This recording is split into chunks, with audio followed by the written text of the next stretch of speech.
ನನ್ನೆಲ್ಲ ಪ್ರೀತಿಯ ವೀಕ್ಷಕರಿಗೆ ನಮಸ್ಕಾರ. ನಾನು ನಿಮ್ಮ ಕೃಪಾ. ನನ್ನ ಗುರು ಪರಂಪರೆ ಯೂಟ್ಯೂಬ್ ಚಾನಲ್ಗೆ ಸ್ವಾಗತ.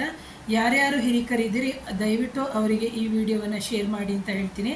ಯಾಕಂದರೆ ಅವರಿಗೆ ದೃಷ್ಟಿದೋಷಗಳಾಗಿರ್ಬೋದು ಅಥವಾ ಮಾಂತ್ರಿಕ ಬಾಧೆಗಳಾಗಿರ್ಬೋದು, ಅಂತಹ ಸಂದರ್ಭದಲ್ಲಿ ಅವರು ಅಂದರೆ ಹಿರಿಯರು 50 ವರ್ಷದ ಮೇಲೆ ಮಾಡಿಕೊಳ್ಳುವಂಥ ಸರಳದಾದಂತಹ ಪರಿಹಾರ ಏನು ಅಂತಂದರೆ, ನಾಲ್ಕು ಕಡೆ ಸೇರೋದು, 3 ದಿಕ್ಕು ಅಂತ 3 ಕಡೆ ಸೇರೋದು ಅಂತ ಹೇಳ್ತಾರಲ್ಲ, ಅದೇ ಥರ 4 ದಿಕ್ಕುಗಳು ಅಂದರೆ 4 ಕಡೆ ರಸ್ತೆಗಳು ಅಂತ ನಾವೇನು ಹೇಳ್ತೀವಿ, ಅಂತಹ ಕಡೆಯಿಂದ ಆ ಸರ್ಕಲಿಂದ ಮಣ್ಣನ್ನು ತರಬೇಕು. 4 ಕಡೆಯಿಂದ ಮಣ್ಣನ್ನು ತರಬೇಕು.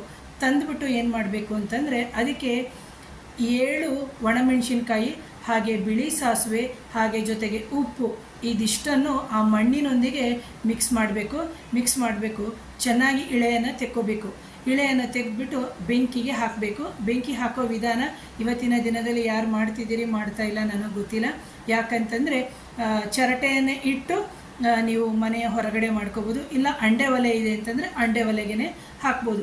ಇದನ್ನು ಯಾವಾಗ ಮಾಡಬೇಕು ಅಂತಂದರೆ, ಪ್ರತಿ ಶನಿವಾರ ಮತ್ತು ಭಾನುವಾರ ದಿನಗಳಲ್ಲೇ ಮಾಡ್ಕೋಬೇಕು. ಅಂದರೆ ಬೆಳಿಗ್ಗೆ, ಮಧ್ಯಾಹ್ನ, ರಾತ್ರಿ ಕಂಟಿನ್ಯೂಸು 3 ಸತಿ ಮಾಡಬೇಕಾಗುತ್ತೆ. ವಾರದಲ್ಲಿ 2 ದಿನ ಸತತವಾಗಿ ನೀವು ತಿಂಗಳಿಗೆ ಒಂದು ಏನು ಹೇಳ್ತೀವಿ 4 ವಾರಗಳು ಅಂತ ಏನು ಬರುತ್ತೆ, ಆ 4 ವಾರಗಳಲ್ಲಿ ನೀವು ಪ್ರತಿ ತಿಂಗಳು 3 ಸತಿ ಮಾಡ್ಕೊಂಡು ಬರೋದು. ಅಂದರೆ 3 ಸತಿ ಅಂದರೆ ದಿನಕ್ಕೆ, ಅಂದರೆ ಶನಿವಾರ ಮತ್ತು ಭಾನುವಾರ 3 ಬಾರಿ ಸೂರ್ಯ ಅಸ್ತ ಆಗೋದ್ರೊಳಗಡೆ ಮಾಡ್ಕೊಂಡು ಬರೋದರಿಂದ ಹಿರಿಕರಿಗೆ ಆಗಿರುವಂತಹ ತೊಂದರೆಗಳು ನಿವಾರಣೆ ಆಗುತ್ತೆ ಪ್ರಿಯ ವೀಕ್ಷಕರೇ. ಹಾಗಾಗಿ ಇದನ್ನು ಯಾರು ನೋಡಿದಿರಿ ದಯವಿಟ್ಟು ಹಿರಿಯರಿಗೆ ಶೇರ್ ಮಾಡಿ ಅಂತ ಹೇಳ್ತೀನಿ. ಹಾಗೆ ನನ್ನ ಚಾನಲ್ನ ಸಬ್ಸ್ಕ್ರೈಬ್ ಮಾಡಿ, ಶೇರ್ ಮಾಡಿ. Thank you.